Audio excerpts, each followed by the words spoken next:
Welcome, ladies and gentlemen, and those that fit into neither category. It is time once again for another episode of Star Trek Reliant. We thank you for your patience during this time. One of our cast members became incredibly ill. But we are now back and ready to entertain all 13 of you that listen to our podcast. Tonight, I will be the GM. I also will be playing various characters, including the con officer, Kara Jinrani. With me tonight, as well, is our engineer, Rick Tier. Greetings, greetings, greetings. Our magnificent captain, Marcus Graves.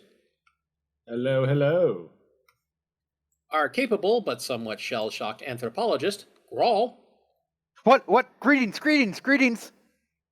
And our former pirate, Chorog. Reports of my death are somewhat exaggerated. At least they're exaggerated a little bit. All right.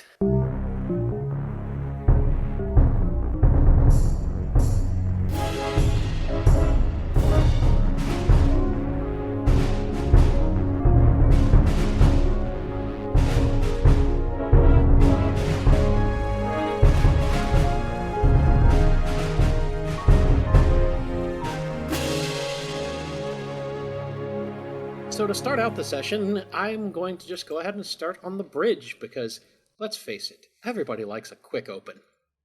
The Reliant has now finished the repairs and refits that it was due for. Several days early, actually, thanks to Rick's timely intervention and ability to work, shall we say, more efficiently than the Starfleet lads they sent over to do the job. Rick knows his ship, he knows where things go, he gets things done. I know this ship like the back of my hand. Bonk. Wait, where did that mogo come from? So, on the bridge, Captain Graves has currently been assigned to the captain's chair, even though he is not currently the captain, thanks to certain issues. Graves is looking somewhat awkward in the captain's chair. He looks over to the ready room door where Eli is having a conversation with Ross. It's taking a while, and Graves is like, "Well, I'll still be on the bridge here, being the senior officer, but not quite." So he's feeling quite awkward at this point, and trying his best not to show it, but utterly failing to do so.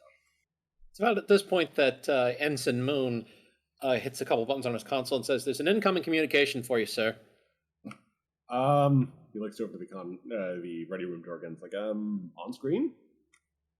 The screen pops up, and for a moment, there's actually a logo that none of you recognize. It's a three-sided logo, very sharp and pointy, in orange, white, and black. And while I can't describe it any better for our listeners because I don't have the language for it, I can post it for our players. I'm sorry, folks. Here, I got a way of describing it. Take the Mercedes logo, put it upside down, and put some circles, more circles and lines. There you go, folks. Yeah, I suppose so. So that logo comes up for a moment, and then it fades away, replaced by a nearly featureless white face, and the being with it also seems to have basically be completely bald, have almost no features whatsoever, except for a pair of glowing cyan eyes. It simply looks outward. I assume I am talking to Captain Graves. Speaking? This is a message from the Conclave. Your presence is required at Epitaph. Right. This, let's see, the good kind of requirement, the complications kind of requirement. There's a blank look for a minute, and then the android simply says, "I do not have that information." All right. How is Officer Junrani doing? Officer Junrani is currently in peak condition. All right, that's pretty good. Let's see. Have there been any discussions involving our current conclave officer on board, Havoc, or the recovered android, Apathy? I do not have any information about Azashius Havoc. However, the android known as Apathy has been upgraded to full AI status. Interesting. What does that particularly signify? The vast majority of Conclave androids operate upon a virtual intelligence system. It is possible, though unlikely, that across enough generations and service time, such a virtual intelligence may become sentient and become an artificial intelligence. Across Conclave history, this has happened a number of times. Specifically, it has happened 142 times. All right. So, in becoming an AI, does that elevate or demote him? AIs are granted all the same rights as sentient Conclave beings. They are also endowed with the same responsibilities. Let's see. Well, that's along the good news. Hopefully, he's not trying to eat ice cream I do not understand. again.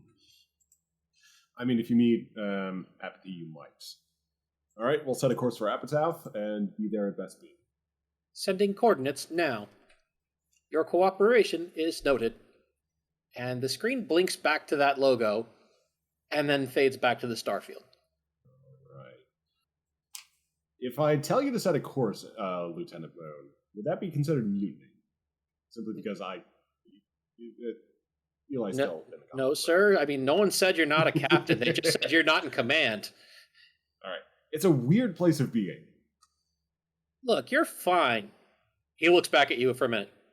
I think. You haven't ordered us to, dive into the sun or anything, so you're probably fine. Probably. All right. Let's get underway. I'll send Eli a memo. And, yeah, let's pick up Kara again. Huh. Wonder how she's doing these days. Ensign Moon takes a few minutes to punch in the coordinates, and the Reliant undocks from Magellan Station and drops into warp, headed for the Conclave homeworld of Epitaph. And nothing falls off. I mean, look, I won't even insult Rick by making him roll for it, okay? Yeah, this is Rick. I was about to say, you better not. Turns out you accidentally left LJ behind. Oh no. Wait. I got something. So, over on the promenade of Starbase Magellan, John T. Tardigrade is having a snack with over at Zeeb's Sushi. John looks around and is like, I forgot something. Ryuji shrugs, and they both go back to eating their snacks. Ensign Moon just kind of, sits quietly at the station. It'll take about 2 hours to reach Epitaph, so if anybody has anything else they want to do, let me know. Otherwise, we're going to fast forward. At some point, Rick T would have gone over with his engineering team any major things that have been upgraded and just sort of informed them of any changes, but that doesn't really need to be a scene. I got something. Okay, I was just going to go over the changes real quick. Okay, sorry. The vast majority of the changes to the Reliant are relatively minimal. The sensors have been greatly upgraded due to Reliant's position now as part of an exploration fleet, but a lot of everything else that was done was just replacing components, particularly components that it turned out had a chance to fail, because unfortunately the Reliant is the first ship of its class, and when that happens, you're having all the issues of a prototype. Fortunately, most of those issues have been ironed out. And any good engineer knows that issues also provide an opportunity. Well, anytime you have to replace something, what you replace it with will hopefully be better. And Marcus, you had something. So there's a chime at Chorog's door.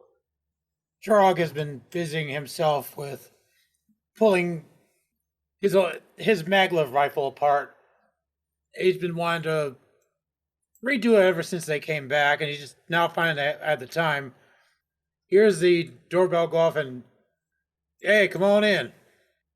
Standing in the doorway is, well, at first just looks like a pile of armor plating, specifically the old style of armor plating that was worn by Starfleet's security officers back in the 23rd and early 24th centuries. In that armor is one Sechi Tagoro. She's standing in the door, looking quite encumbered. Kind of steps in and says, Chorog, we're gonna go pick up a car, and I want to be ready for the well, any eventuality. So, do you have any good weapons that I might be able to borrow? Trog kind of just turns and looks at a wall covered in weapons. Oh, I think I have a few. So, maybe something smaller and versatile. Preferably with a stun setting, but I think I've got a phaser ranger. So. Trog looks over Setsa's old school Starfleet armor. I have just a thing. Trog reaches over and pulls out an old style Starfleet phaser pistol. That circa 2285 ish. Pulls off the wall, checks the power pack, still has plenty of charge on it, hands it over to Setsa. Here you go. This matches that uniform. Ooh, thanks. Yeah, because we're gonna go get Kara, and I'm gonna be as thorough as possible about that. You know, she's being held. Conclave seem like they know business, so let's just hope this isn't necessary. But if it is, I'll be ready. So at this point, Setsa is going to turn to leave, yes? Yeah, Sense is gonna turn to leave with a bow to Chorog. Fitness security roll, please. All right, just a sec. Oh boy, You brought this on yourself. 1 success.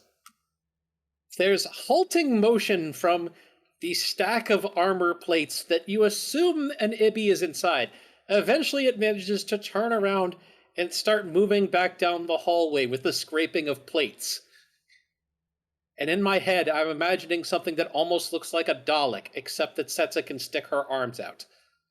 As Trog watches Setsa leave, he's thinking to himself, you know, Kara comes back here. She's going to find out I almost died, and she's going to try to kill me again. Perhaps you should work a little faster on the mag rifle. Trog looks at the mess he made with the maglev. He's like, I need help with this thing if I'm going to get this thing done. So, in case Kara tries to kill me, I can try to ward her off. Are you going to head out for that help right away, or are you going to just hold on to that thought for now?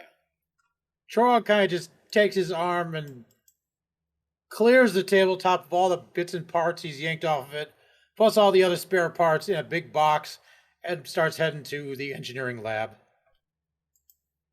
All right. Rick, you notice a Chorog laden with a box of something, headed for the lab just past engineering. Yeah, he is talking with one of the engineering ensigns, just finalizing off some minor thing that always sort of goes on in engineering when he turns to face Chorog. What do you have there? This used to be a maglev rifle that I picked up in that other place, in that Trident. over on Trident. I was in the process of taking it apart to rebuild it, and turned to find out we're going to go get Kara. Kara is going to try to kill me again for almost dying, and I need help putting this thing back together in some kind of working fashion, just in case. The box is indeed full of parts from a Yizzle magnetic rifle, and it sounds like this may be a matter of life and death, or at least of life and maiming. Yes, Kara can be quite, let's say, intense sometimes. That's a polite way to put it. Let's go see what we can do. The lab's this way, and lead you to it. The group now has an engineering lab at their disposal, all the greatest tools of the Federation, or at least all the greatest tools of the Federation that they could stuff into a small Reliant-class ship. All right, so let's see what we can do. Let's start analyzing the pieces, see if you don't have any of the schematics, do you? I picked this thing up at a junk shop. So that's a no. All right, let's start scanning, and we'll put things together as we figure out what to do. I have a here's the barrel. Here is the acceleration chamber. Here is the grip, and the rest is all just random parts I picked up while I was there. Chora, can you give me a reason engineering roll real quick? Okay. Huh. Okay, I'm just going to hold the complication in reserve because I really don't know how on earth I would do that for this. So instead, we'll just say that I'll make something funny happen later. But you remember that while you don't have any more of this particular rifle, you do have an entire crate full of Yizzle infantry weapons from the ship that you had been on.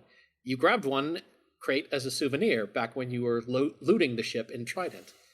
While it's not the same weapon, they are similar manufacturer and they may tell you a fair bit. Trog thinks to himself for a minute and says, you know what? I need to run to the cargo bay.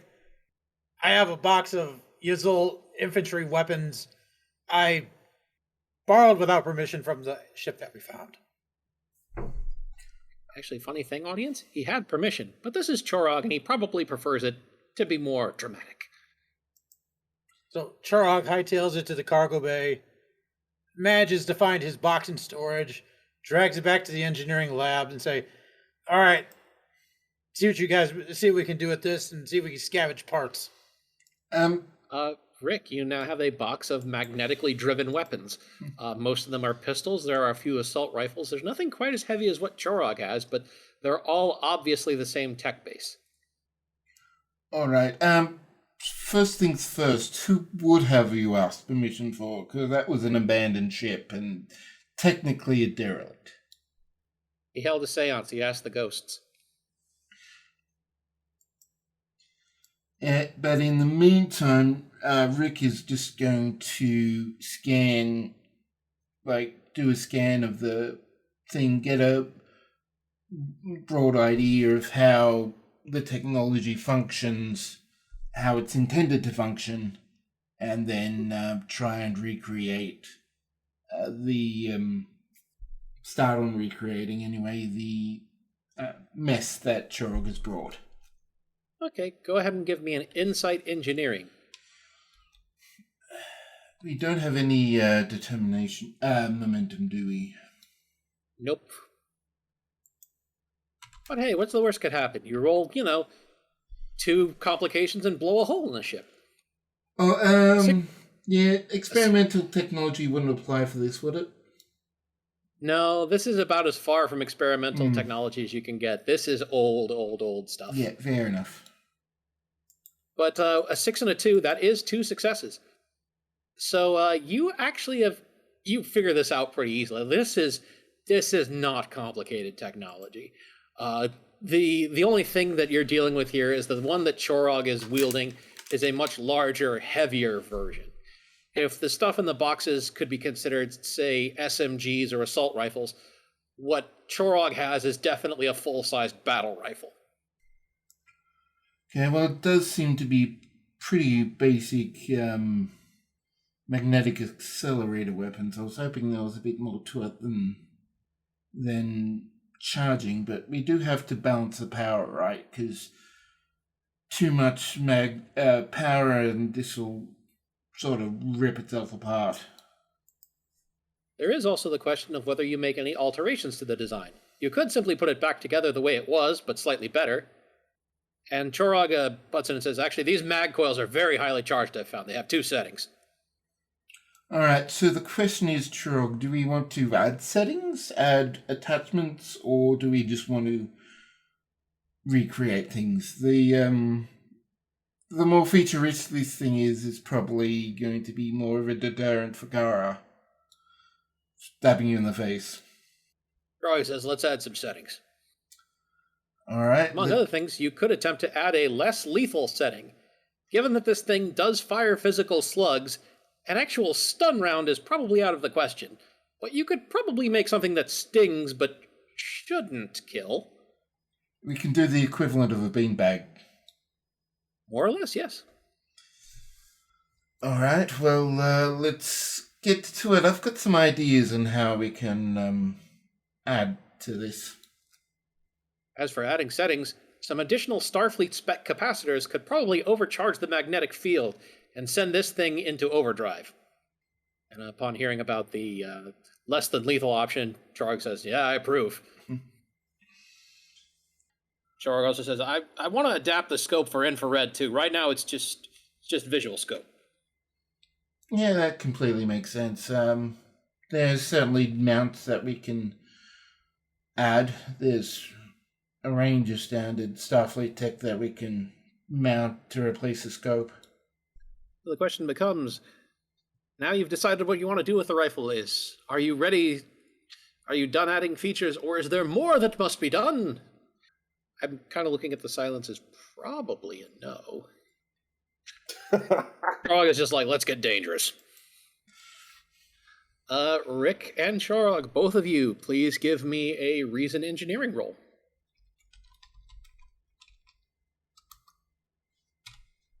Chorog has rolled a 10 and an 18. He has a 1 success. Oh. Rick Tier has rolled 2 17s, which I do not believe either one is a success. No, both are successes. 17 is what exactly he needed. Oh. You good sir, got very lucky. All right, so 3 successes. The two of you are working together, able to put the rifle back together. Actually, hang on. So that was actually a mistype on the roll. I'll need to do again.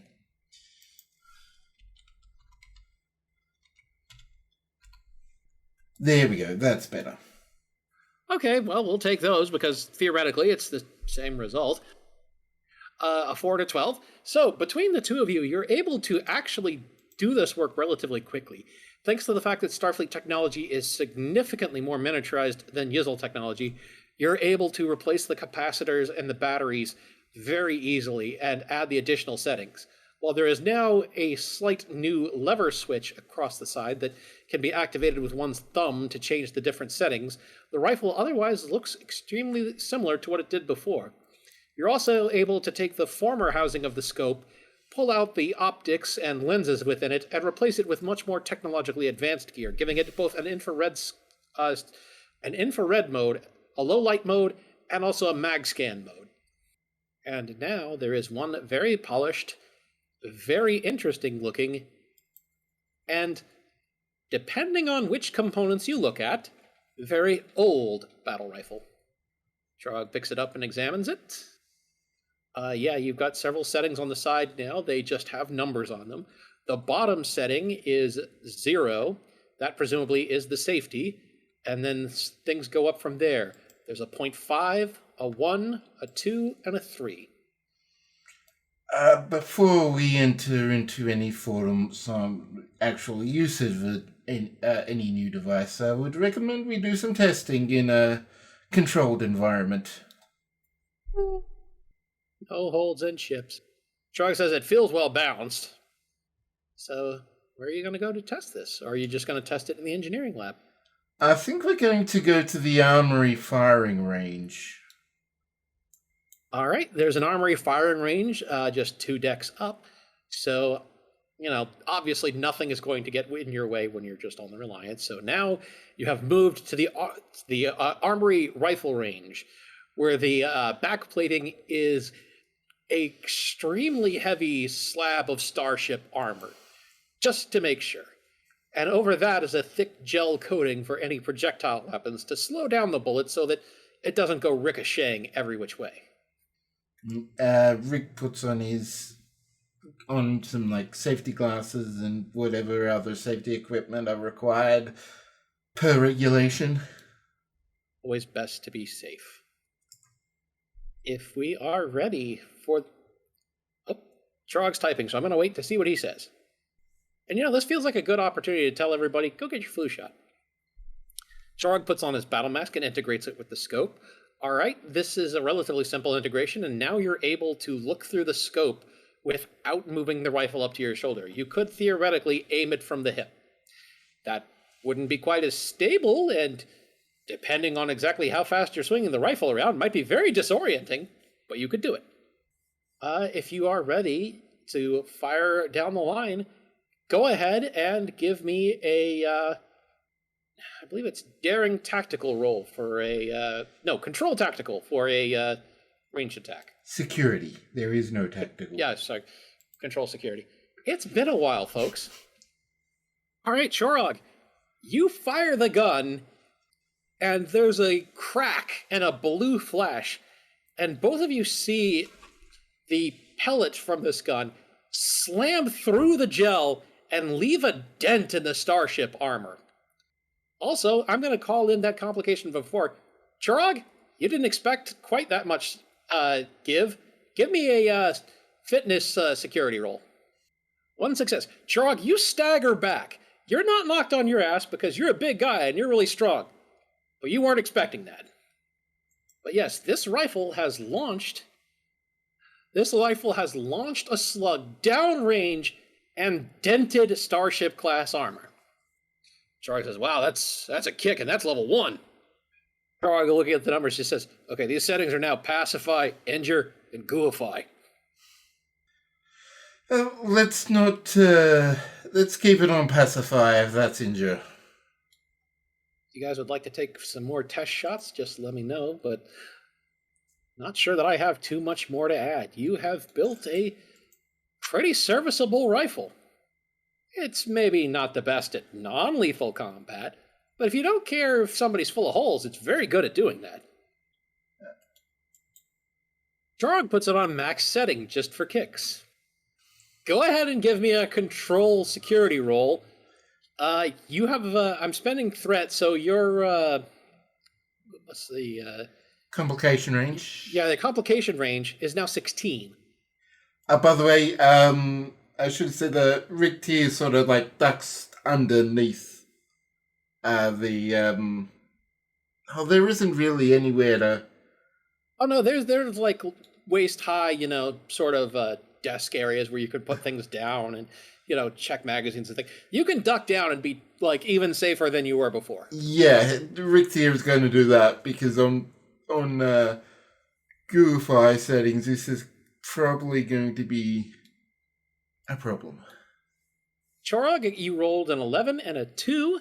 I'm going to guess, honestly, that you're good enough with weapons. I'm just going to go ahead and say that that's 3 successes. Because 2's close enough. There is a wave as the gel across the armor splashes when the shell hits it.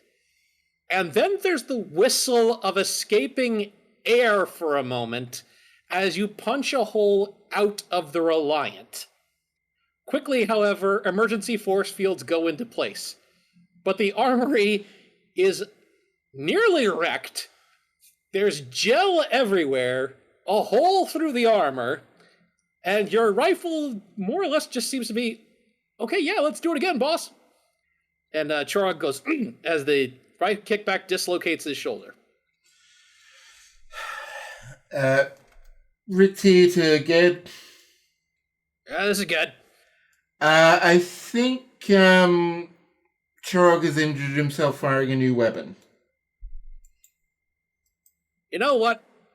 That sounds like the most normal thing to have happened today. Send him up. You right to get on your way there yourself, or do you want me to come with you? Charles, no, I'll hobble there. All right, good. I've got to get engineering teams on this. And once again, ladies and gentlemen, remember, there is no proof against physics, and Sir Isaac Newton is the deadliest son of a bitch in space. We're a little bit early, but I would like to go ahead and see if people... Do we want to do the break now, or do we want to arrive at Conclave and then do break? Let's go ahead and do the break now. It's a good sort of transition point. Sounds good. Why don't we hold on for like a few more minutes since Chorog has the medication he has to take right? Yeah, let's Okay. let's get to Conclave, then we'll take break. No worries. Okay. We'll run with that. I've got an idea for how we can do that. So, when the Reliant drops out of warp, it drops out of warp in a system where there are not very many planets, and only one within the habitable zone. The one that is in the habitable zone seems almost purple in color, along with various bits of blue along it that are obviously, oceans and white clouds. However, the planet is quite difficult to see, given that it is almost entirely surrounded by ships. Thousands upon thousands of ships. As soon as the Reliant drops into the system, they immediately get a ping from the planet. Is that a communications ping? Yes. Graves says to Moon. Oh, Moon just looks back and says, yeah, I guess it's a hailing ping. I mean, they're not locked onto us, which I'm kind of grateful for. All right. Yeah, so let's go ahead and take the call. The screen resolves into a woman with long black hair, dark blue skin, and glowing cyan eyes with a black sclera. She looks out inward and simply says, "Are you the one known as Ilium, and is this the Reliant?" At that point, Graves' eyes flash orange, and he says, "Yeah, baby, I'm Ilium. Here to say hello and pick up our friend Tara." The woman's eyes narrow, and she simply says, "I see. I am Impatience, and I will be your docking agent. Move to the following coordinates," which she sends over immediately, "and have the necessary staff you wish to send to the surface gather in one place, and we will beam you down." Ilium salutes and says, "You got it. We'll be right over." The call goes dead with the logo going back up, and Moon just kind of looks over his shoulder with kind of a "what the hell" look. Graves' eyes shift back to his normal hazel, and he says, "Yeah, that's why I'm still on." Okay, I take back what I said about you not acting too weird. He's getting better. So, Graves, who would you like to take with you to this trip to the surface? Grawl for certain. Chorog, Rick. Eli is still busy with his call to Admiral Ross. So he's got to find another medical officer, so he's going to take Ged. No Setsa? He's got to take Setsa. She will come regardless. Trog needs to get his shoulder fixed first. Ged can do that within a couple minutes. So, there's been time. You were dealing with the rifle during part of the warp session. Now that you're finally there, I mean, your shoulder might be sore, but it's back in place. And Ged just kind of waves off, Graves, and simply says, "I just take Setsa. Look, she's a good enough scientist for what you're doing." All right. I know she's had a little bit of medical training, but I'm not sure how fresh she is. Well, consider it on-the-job training. Everybody cross-class. Hey. Alrighty then. So, Chorog is absolutely good to go, right? Yep. Chorog has slung his rifle over his shoulder and is actually already reported for duty. All right. Graves salutes to Ged and says, "All right, we'll holler if we need anything." Ged's visage disappears. And we'll assume that everybody gathers within the transporter room. The transporter officer is actually looking fairly calm at the moment and just kind of looking over the panel because she just looks over and says, "Yeah, they said they'll be beaming you down, so I guess I'm just watching." All right. They're going to give any signal, and at that moment, they can get beamed. I was about to say, at that moment, a thick purple curtain of light falls over the group. And when they arrive next, they are in a different transporter room that is very different than what they are used to. The transporter pad is long and narrow, and they are lined up upon it one by one. They are also each surrounded by a massive and very thick force field at first. The Conclave officer, who appears to be another android, is working at the console, clicks a few buttons, and a scanning beam passes over all of you, and then all the force fields deactivate all at once, leaving you free to talk to each other and to move. Oh no, is this one of these places where we have to use gel? The android blinks. Gel? The decontamination gel, they use them on some places. Oh, no. I do not understand. Standard protocol is to scan for weapon capability for all those entering the homeworld. The force fields are for safety purposes, for those who may be combative.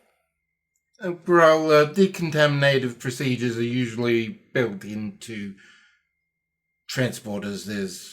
There's a whole series of safety measures and basically layers to ensure that people don't accidentally bring on anything untoward with them. I know that, but we don't know about their transporter systems. Also, I do like the force fields. That's a nice security feature. It has proven useful in the past.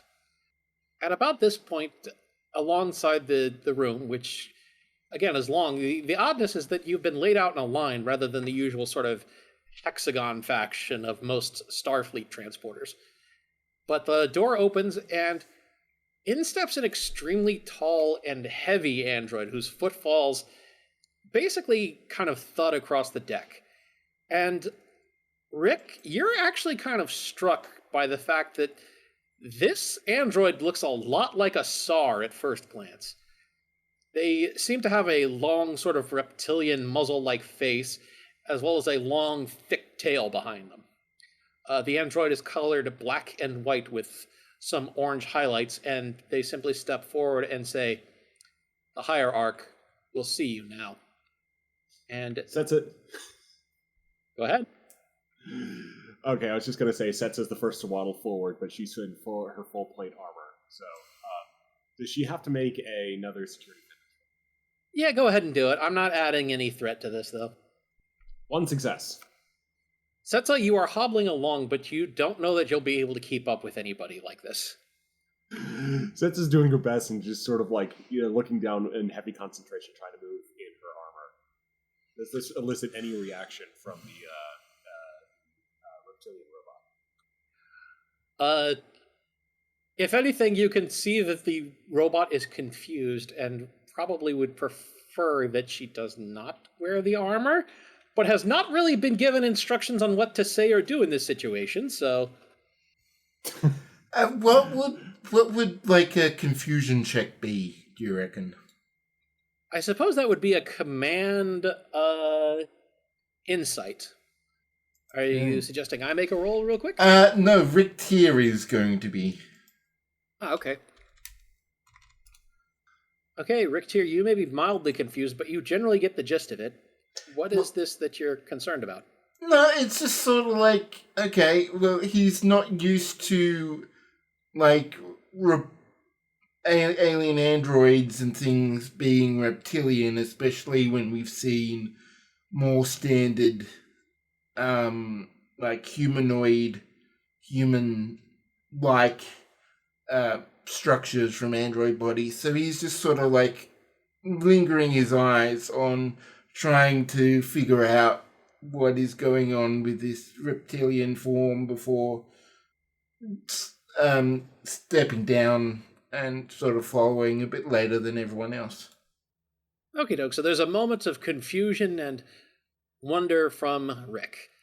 And this, I believe, is where we'll go ahead and take our break.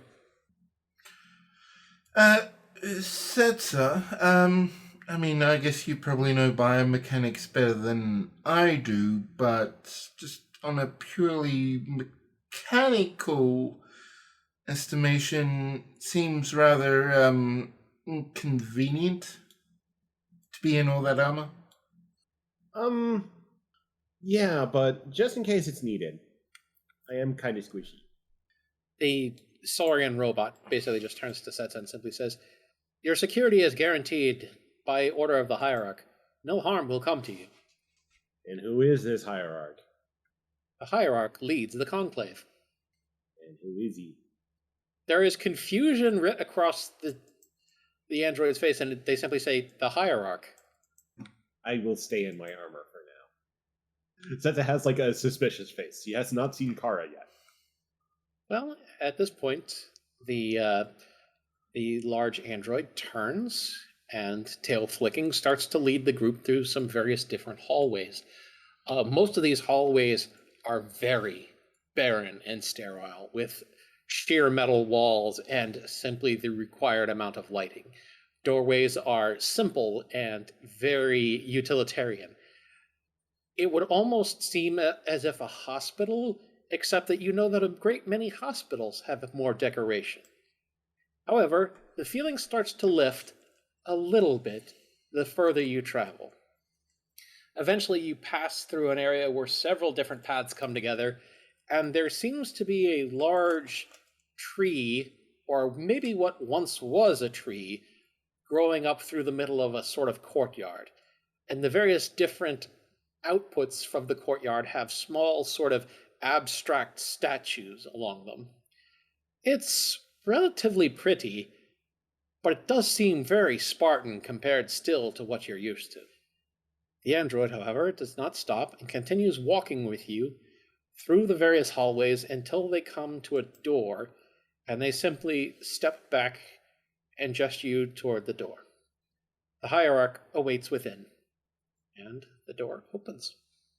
As they're walking, Grawl is going to ask the android, I noticed that you have a reptilian form. Were your creators reptilian, or are you a reptilian species that that became robotic? My creators are the Conclave. My form is that of a new generation of android. Soon, our entire organization will be upgraded to my superior form. I outperform my previous brethren by 210% per unit. Why the tail? The tail aids in balance and is also a handy weapon for melee combat. I could have told you that. Chorog just kind of, as they go, this place gives me the creeps. Setsa looks to the tail and says, "How much can you lift with that?" Approximately 500 pounds. Really? Yes. Oh, jeez. She still looks very suspicious. Once again, though, the group, barring any further conversation, has reached now the door to where they have been told the hierarch is waiting. Graves saunters in. All right, the room that you enter is not all that large, although it is so far the most decorated room that you have seen. There are shelves with various small things on them. You believe them probably to be trophies of various past actions. There's a large desk, and there is a very large man who sits behind it.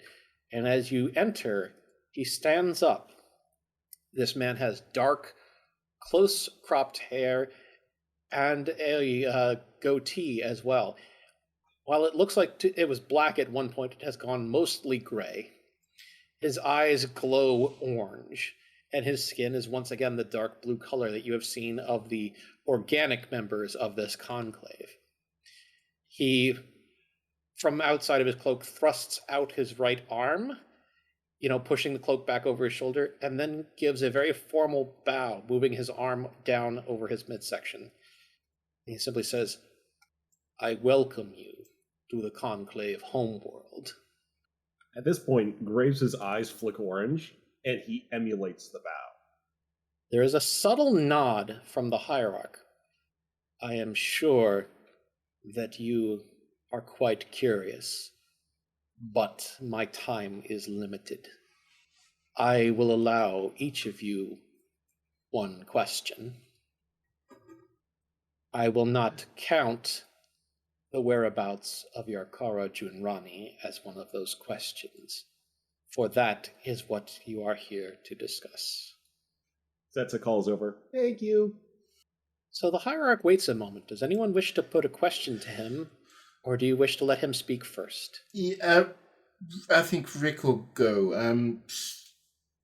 Considering I am rather curious, many species either go one of two ways when they're designing androids, either making the androids look like themselves or a completely artificial frame. You've started doing some more reptilian designs?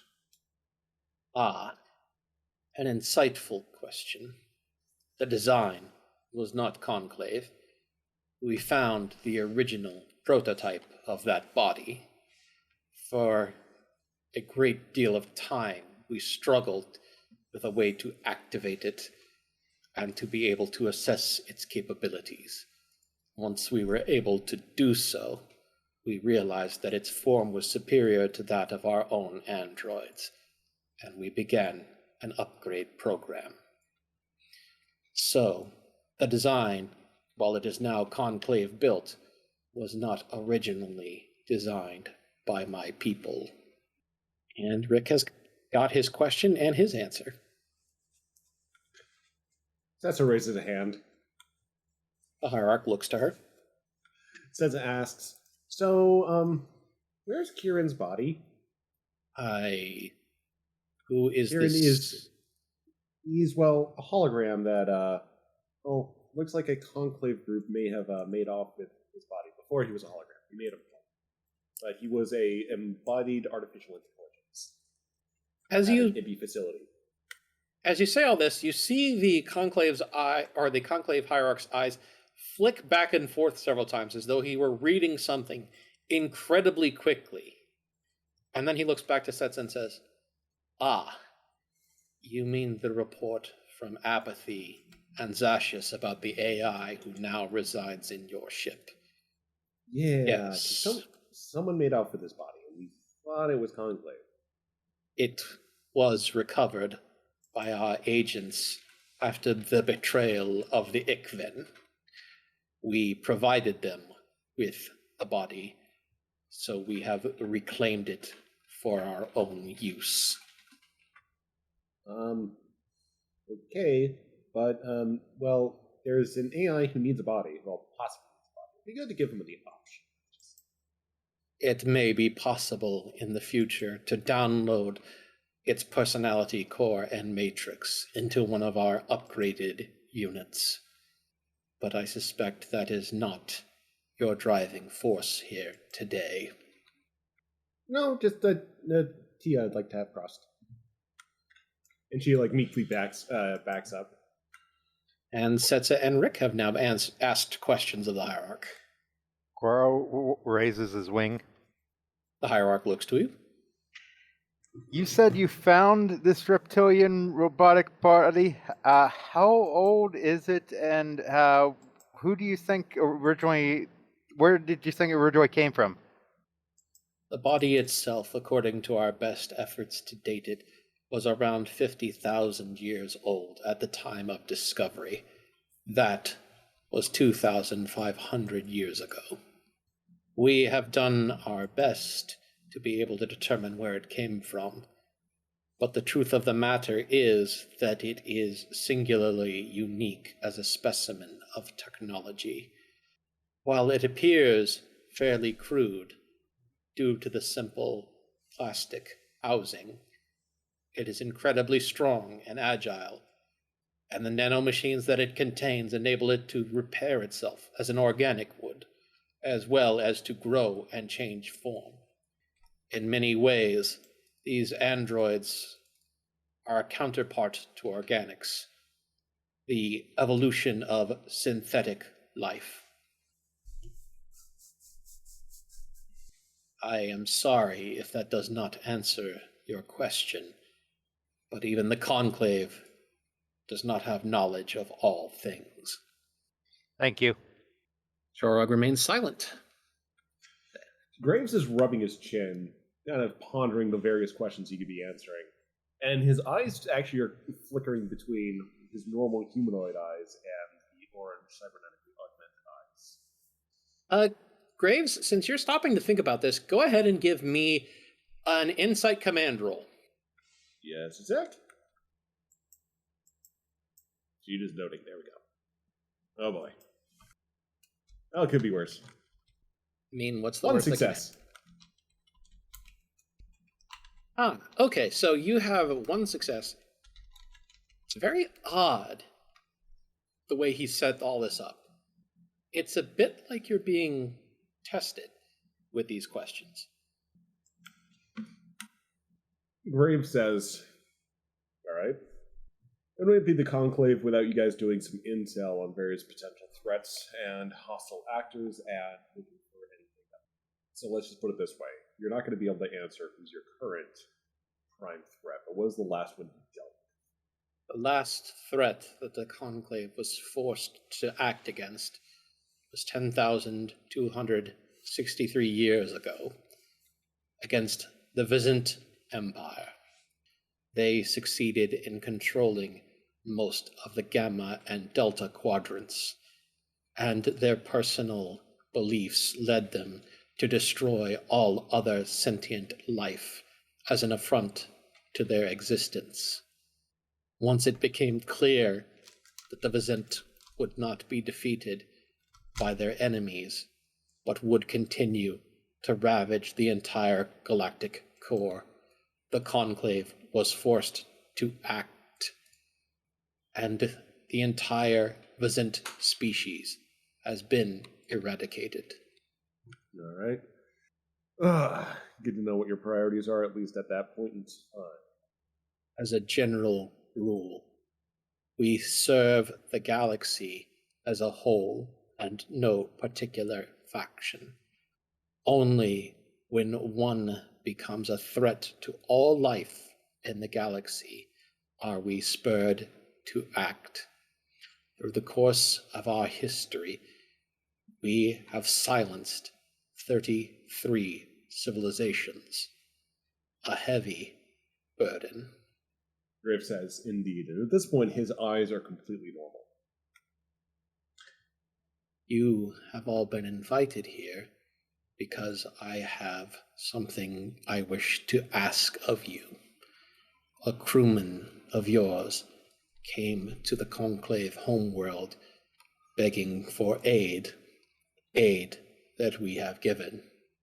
However, all aid has a price. Setsa makes a pouty face. What I ask of you, and he looks to Setsa, is no more than I think you would be willing.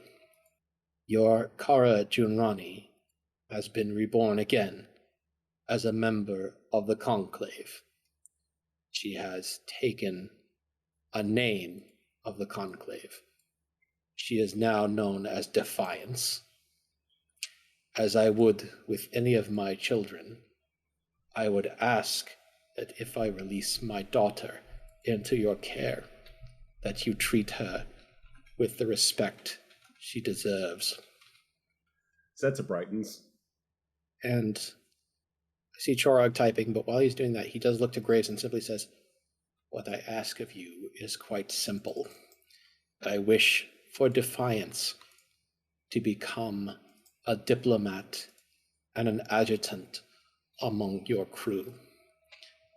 I wish to know more about your Federation and your other allies and enemies." Easily done. And at this point, I'm going to pause because Chorog's still typing. There is a clink clank as Setsa is looking. You're still having trouble moving, Setsa.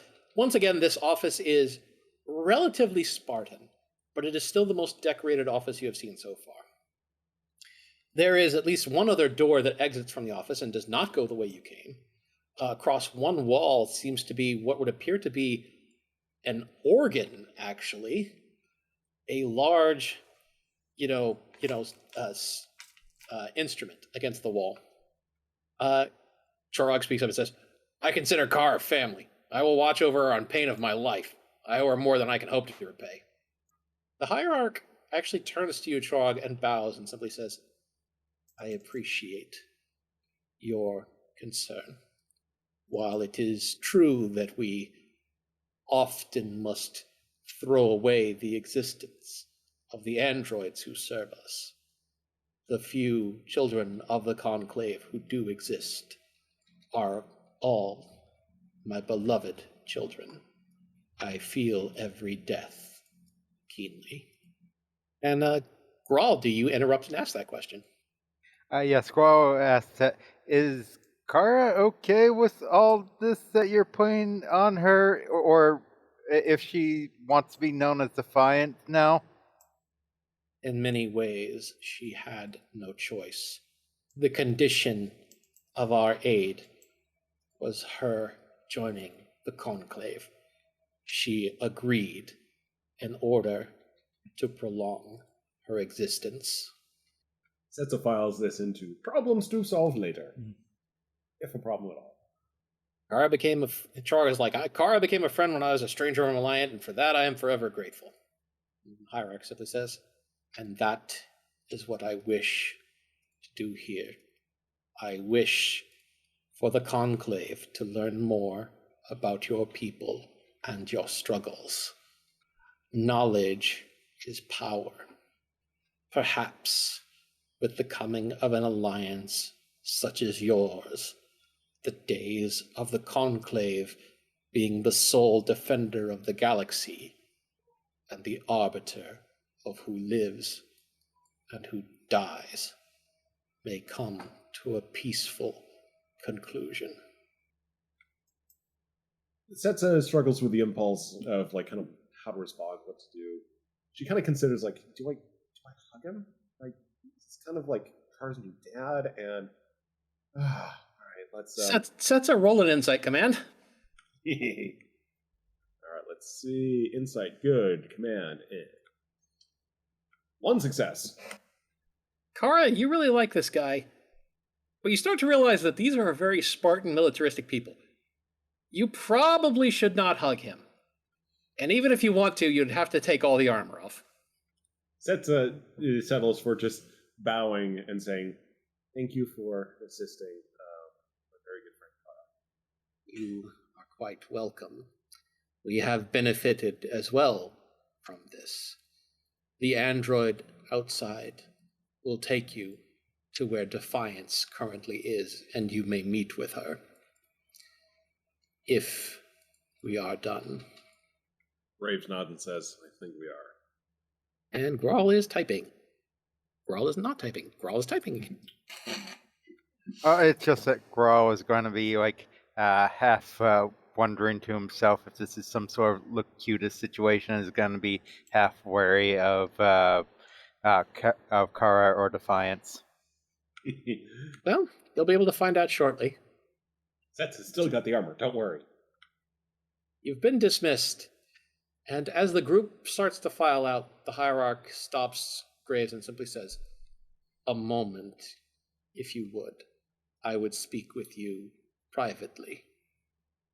Graves turns and says, which one of me? An apt question. Which one are you, truly? It's hard to tell. I still feel a bit of a shift here and there, but it's not quite as strong as it used to be. An interesting case. Watching how this progresses will be quite enlightening. Never before has a hierarch returned from the grave. However, this presents a problem. There cannot be two hierarchs. Right. And so, I offer to you a choice. The simple solution. Agree to have your hierarch implants removed. All other conclave technology you may keep. It is only the command and control circuits which you must yield. However, there is an alternative. Right, what is that? The conclave is eternal. It will never fall. But I will not last forever. This is a unique situation. It would be possible to alter your implants so that they are placed within stasis. I would remain acting hierarch of the conclave. But were I suddenly to be unable to do so, the task would immediately fall to you. All the resources of the conclave would be at your disposal, but so too would every burden. Graves' eyes flash orange and says, all right, you got a deal. We'll go with the second choice. I am happy that you agree. While some may consider me cold, I am not a fool. My own failure and death are an inevitability, but the Conclave will endure. And he just nods to dismiss you.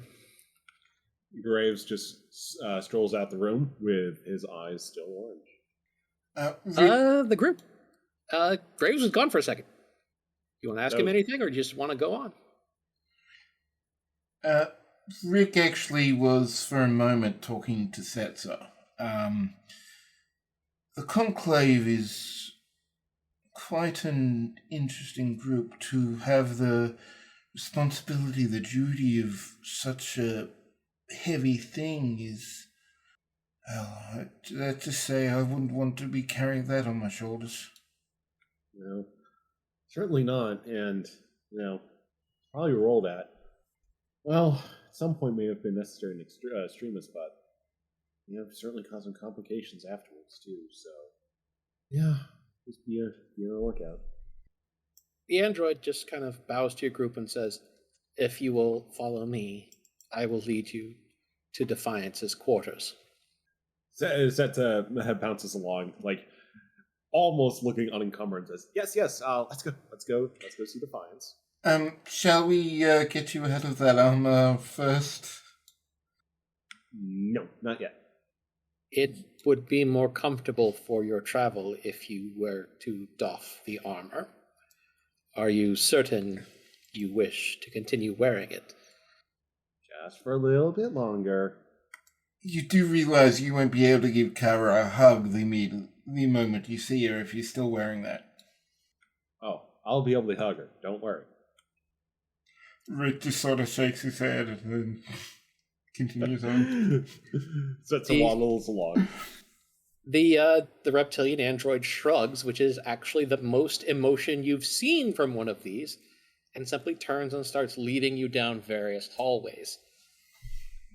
At a certain point, you do end up outside for a period of time, and you note that the plant life across Epitaph has a slightly different version of a photosynthetic chemical. Its plants are largely purple and bluish rather than green. But quickly enough, you are within another hallway and led down ranks of doors before stopping at one. Defiance awaits within, the android says. I am required elsewhere, if you will excuse me. Okie dokes. Thanks for leading us. And the android just turns on their heel and walks off. Zeta looks to the door. The door has, a simple control panel next to it with a button that presumably opens the door. Graves stands back and Zeta boots the door. Control. The door opens, and it opens into what would appear to be very Spartan living quarters. There's not a lot in there. There's basically just a bed and a desk with a computer on it. And that's basically it. A Tetrion rifle hangs on the wall that it looks like is of Conclave design.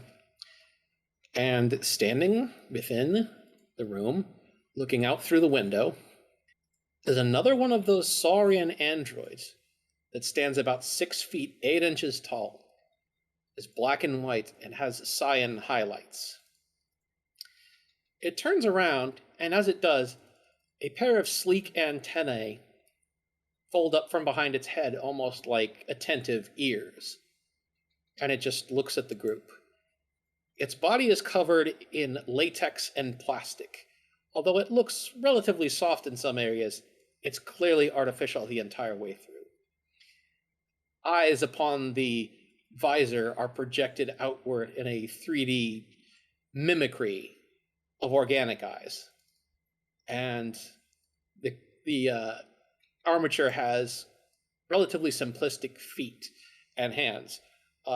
There are 3 toes and 3 fingers, 2 forward-facing toes and 1 rearward, and 2 fingers and 1 thumb on each hand. And it looks outward at you and simply says, "Well, took you long enough." And the voice that comes from it is Kara's. Setsa bounces over, and she's trying to go as fast as she can. Kara watches her waddling over and simply says, "Why are you wearing that?" Protection, just in case we had to come rescue you. Kara tips her head back and sighs, and reaches out and starts just pulling layers of armor off of Setsa. She is surprised by how much armor is there. There's there's humanoid form, but at the same time, it's like you don't quite have the appropriate reference of just how just Setsa slim body is just packed in there. So it's just like, wait, this is Klingon. Where did you get this? So clearly this will be going on for a minute if anyone wishes to say anything. How are you feeling, Kara? Or, Defiance, right? It's going to take a while to get used to that. You can use either one. Defiance is simply my Conclave name. Conclave controllers are often given, shall we say, poetic names. You are generally named after your greatest weakness. For instance, the doctor that worked on me was named Mercy. A rather friendly fellow, especially considering the Conclave. And you're okay with all the things they're placing on you? Chorog says, "I'm glad you're safe and I've missed you, Kara." Kara moves over and just pats him on the shoulder and says, "It's good to see you again, Chorog. Sorry if I seem a little different." And she looks down at Grawl and simply says, "Grawl, my choices were to die or to accept. I didn't have a choice." Setsa nods and says, "It's a difficult one, but the Conclave, well, apart from having some rough edges, they do seem personable enough for, well, an organization that's as old and as purpose-minded as they are." Rigid. The word you're looking for is rigid. Yeah. But, yes, they're... how to put it? The quickest way to sum it up is that their heart is in the right place. As for the body, well, Kieran won't be using it anytime soon, I'm afraid. This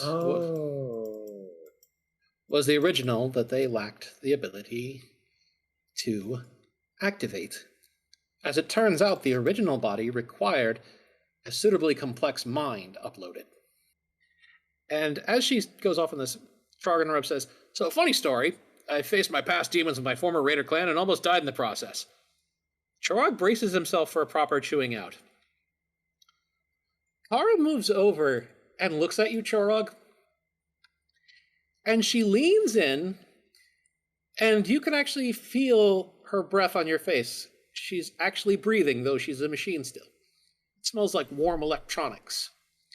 And she looks at you very cheerfully and simply says, "It's a very good thing you didn't die, Chorog, because I would have to resurrect you and kill you again. I swear, I'm gone for a few days." And she just kind of turns away, head facing the sky in this, why am I surrounded by idiots sort of pose. Oh, and Mira Rick also turned up on Magellan again. Oh? How did that go? Gained some intel, made a lot of disruptions, and is now somewhere out near my homeworld.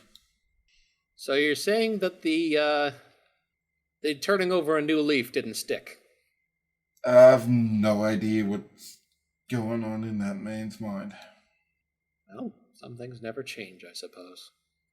At this point, Kara has removed most of the armor from Setsa and picks her up and gives her a big, squishy hug. Setsa very much enjoys the hug and is just giggling and says, "Oh, you're big." Yes, I am. Also, there are these. She motions to her chest, which actually does have a set of sort of feminine, if featureless, breasts. These are actually backup battery tissue. Interesting. Was not particularly pleased with the original version of this body. A little too masculine for my tastes. Gotcha. No, I think, it's going to be a little bit of a transition with Nala, but I'm sure she'll catch up. There's a sharp intake of breath, and Kara just goes, "Yeah, that's... oh, she'll have to get used to it." Yeah, well, she's just more puppy. I mean, You got a tail now, so I mean, probably get a kick out of that, or a bigger tail. True, but the one thing that's going to be very different is I do not smell anything like I used to. And that is one of the main things that dogs use to identify people. I do not look like I used to. The only thing that's the same is my voice. Well, we can use your transporter logs to, well, develop, let's just say, de Kara. Kara places her hands together, with her index fingers together, kind of in front of her chin, and simply says, "The fact that you are suggesting this, Setsa, is a little bit disturbing." And she turns to Grawl, who asks, So, what did they do with your old body, out of curiosity? "From what I understand, there wasn't much left of it. By the time at which I was moved over, I believe that my age in that body could have been comparable to 120. And I was alive only by the barest of margins. I believe that since then, my organic body is simply gone to dust entirely. The nanomachines and cybernetics that are left have been appropriated by the Conclave. I have no need of them." Graves hums at that with his eyes orange.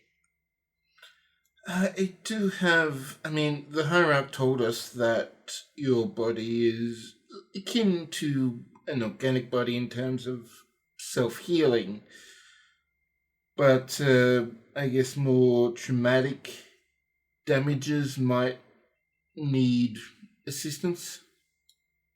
Not at all. I should be able to recover from most anything, so long as my most major components are still correct.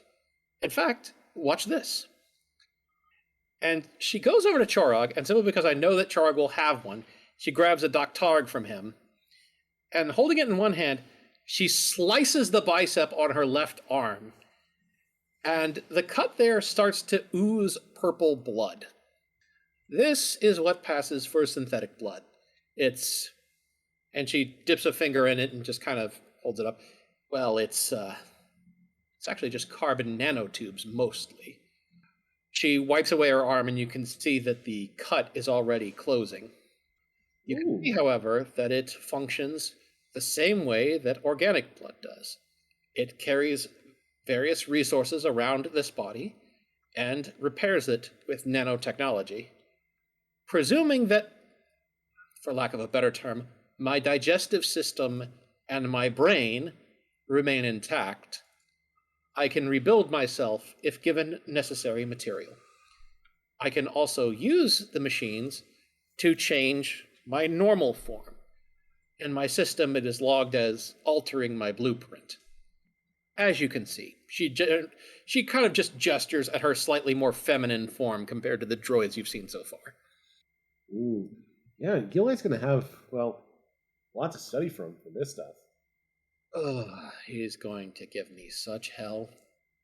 Well, I mean, you're not dead, and, well, the body is pretty amazing, and let's just say it is an upgrade from what Trident was trying to do. Anyway, it's been explained that I'm essentially, well, let's not beat around the bush.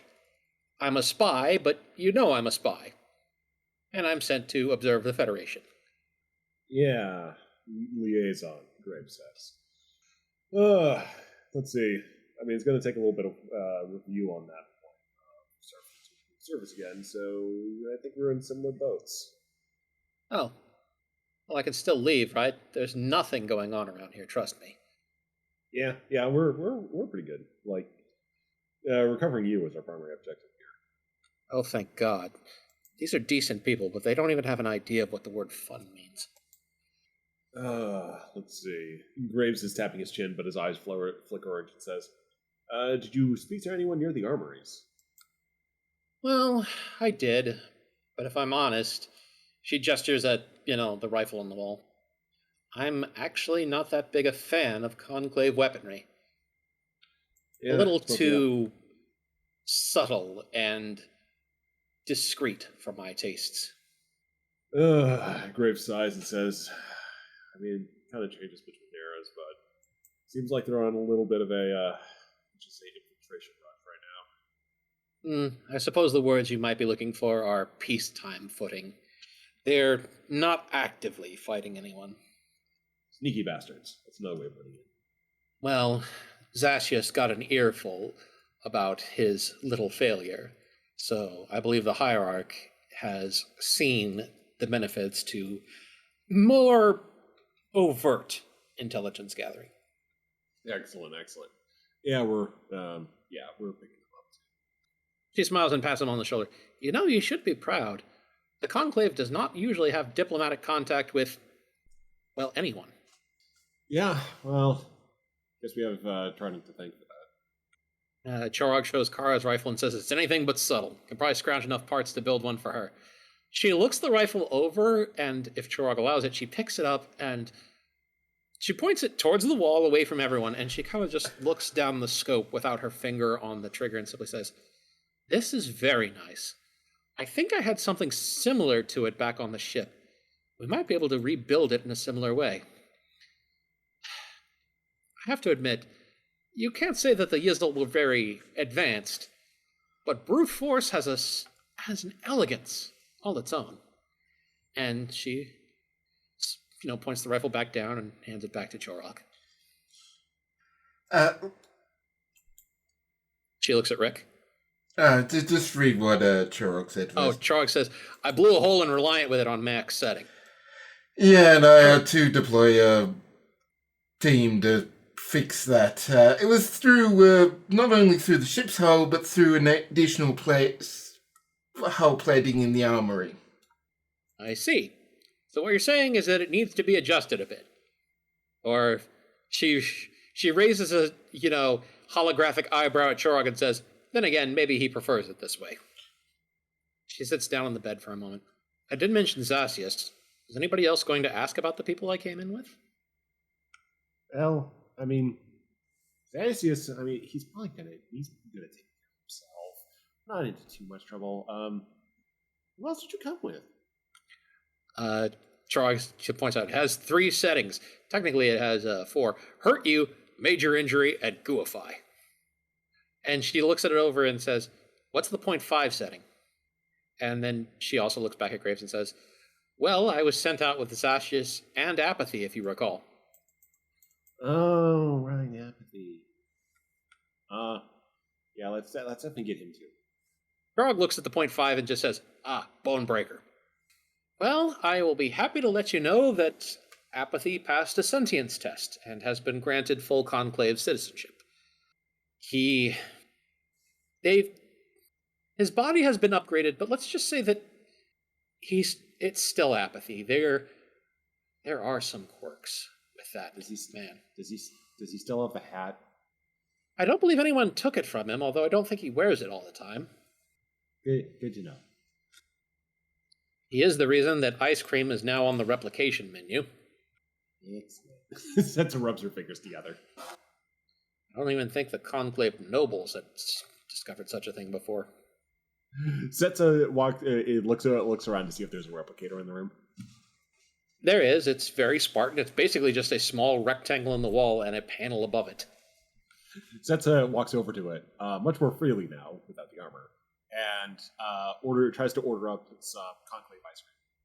So what you're saying is you're trying to order up ice cream that is some sort of unique Conclave flavor. Or just whatever ice cream is on tap, but it's just how the Conclave interprets it. Oh, well, you just get an ice cream cone that is a chocolate ice cream cone, and it's a waffle cone, and it looks very familiar to you, and it doesn't seem all that strange. Setsa just enjoys the waffle cone, just taking small licks and just saying, "Yeah, this is pretty good. There's hope for him yet." Strange. Chocolate. Isn't that like a Earth indigenous plant? Yes, it's quite a popular flavor for ice cream, as I've been told. The cocoa plant, well, its effects were not entirely unique to humans. It tends to sort of spread a sense of warmth to people. Setsa says, "Yeah, it's a thing you've gone far, so I'm not surprised at the Besides, Apathy would have only been able to replicate ice cream that he knew about, and this is one of the most common flavors." I wonder if apathy stores like the things he tries to eat, like in terms of like the chemical profile. You know, that's a good question. If we ever see him again, we should ask that. Setsa makes a note of like, are you not quite putting it this way, but it's like, are you making a robot that can store flavor? That'll be a funny scene. Yeah. So Especially anyway, again, since, as we pointed out, back in his previous form, which was not standard, apathy didn't have a mouth. Indeed. So Graves says, all right, let's, you good to get going? I'm ready to leave at any time. Technically, I have to take the rifle with me. It's part of my kit, but I don't have anything else here. Alrighty, sounds good. Let's go ahead and collect the others, and let's get our way. Before we got to Airwalk. Graves, in the back of your mind, you realize that you probably won't be allowed to leave the system just yet because of the agreement that you've made. But nothing stops you from going back to Reliant. Yeah. So? Um, Go ahead. so if we are heading back, does anyone know the way? Gara laughs.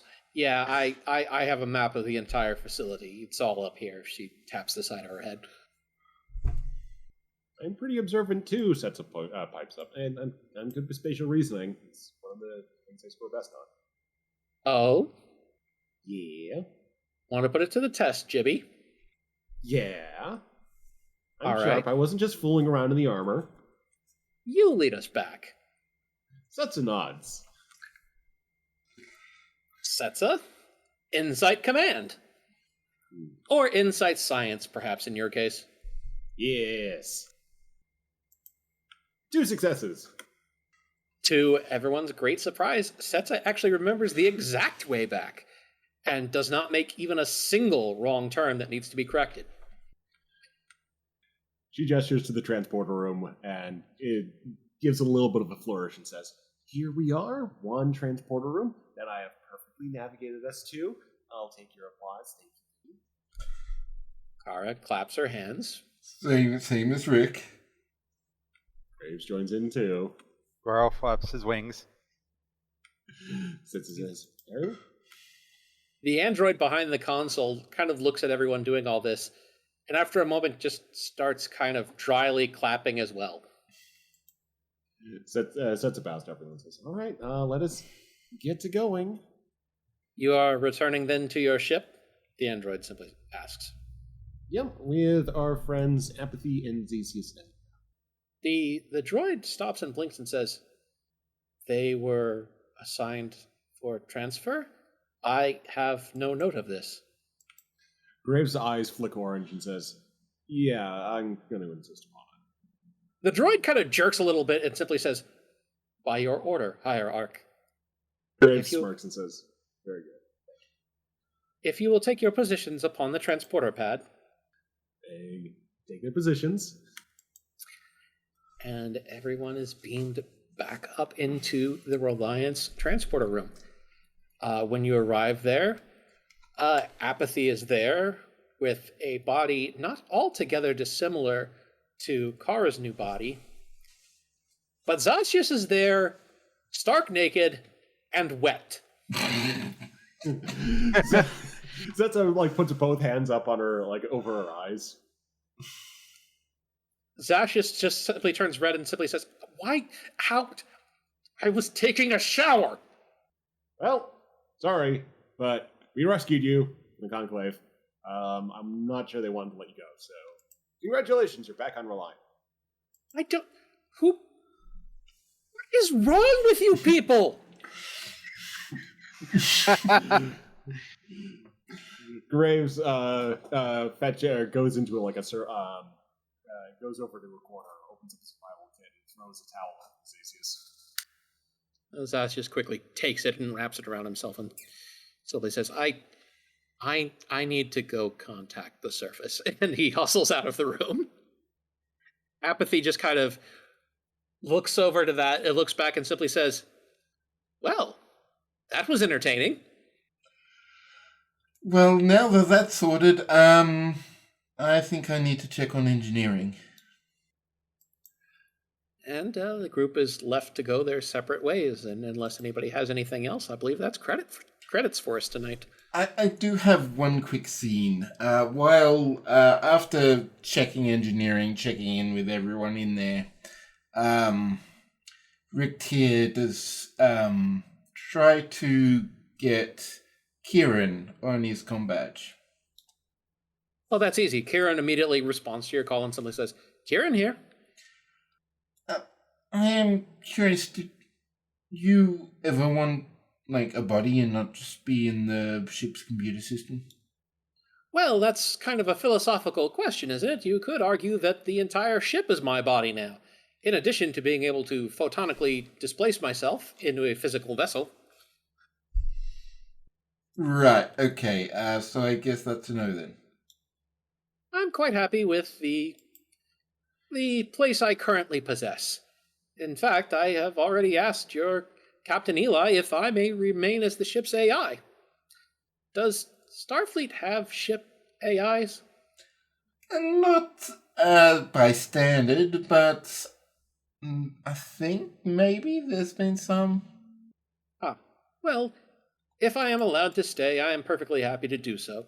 If not, I suppose there's always the Daystrom Institute.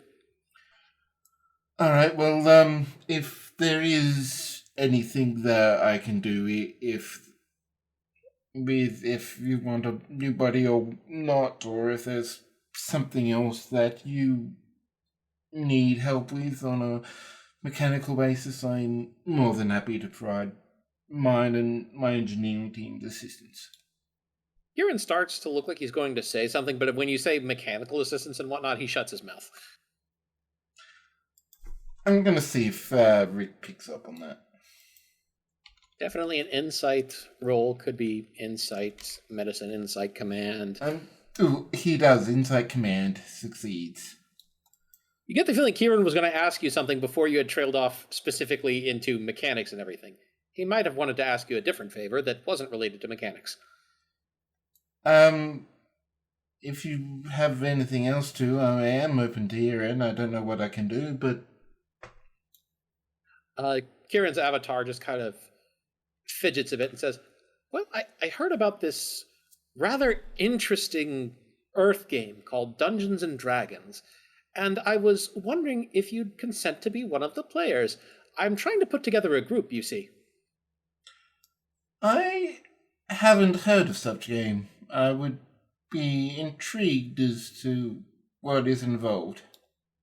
Oh, it seems like quite fun. You take on a fantasy persona with incredible powers, and you go to adventure to save the world.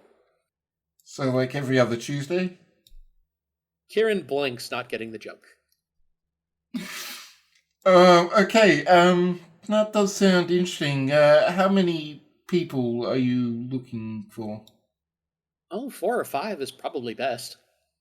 Well, can't be one of those 4 or 5. Well, thank you very much. I think we'll be having our first session on Wednesday in 2 weeks. I'll let you know once I've worked out the details. So, I will make... so I guess I'll talk to you later about this persona? Of course. I will make sure to schedule it when everyone is off. It should be relatively easy for me to line up the schedules. Rick here will just sort of nod. Yeah, that makes sense. All right. Anybody have anything else? Setsa is following you around Kara, as Kara is seeing to, well, whatever Kara sees to first. Kara goes back to her room, and it's not great. Nala clearly doesn't want anything to do with this big, strange thing that has now come into their room. Although eventually she warms up, but it seems more like Nala's normal friendliness rather than any sort of identifying her former master. Oh, we can still try the smell trick. Kara simply sighs while petting Nala and says, I'm not going to replicate a vial of Ibby stink to wear. Well, just you don't need to do it all the time, just a few times just to get Nala to associate you for you. Or just more quickly. I'll work with what I have. Alright. Well, at any rate, you need any clothes? Because you've just been kind of walking around like that. Not that I mind, just... Kara laughs and suddenly says, yeah, I was going to ask Graves about what the current interview is always at. Or what the current uniform is at. Well, like, we got the new Odyssey template, but, I mean, he's still doing Sierra, and Eli's got his thing, so I think it's kind of loose right now. I mean, folks are kind of switching over right now, but still kind of on the old spec, too. Ah, so it's a mess, like before. Yeah, but it's our mess. So, I suppose I'll just go ahead and go with the Odyssey uniform. Cool. He simply turns around and grins. So, would you like to help me test some functionality? Yeah. You can leave it there.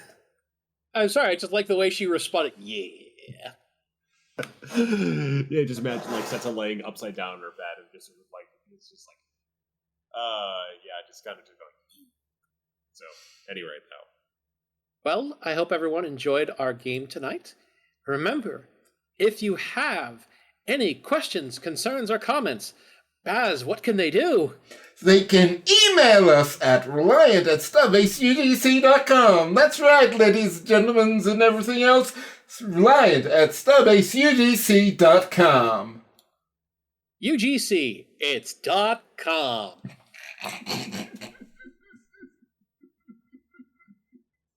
For that. Good night, everyone. Good night. We got some big... Actually, no. One thing we got coming up is that... Oh, we have this little training simulation for retaking DS9. We're going to get to that episode in the near future. And we're going to have a special guest for that. Bastard Kale. So... Special guest. Special guest.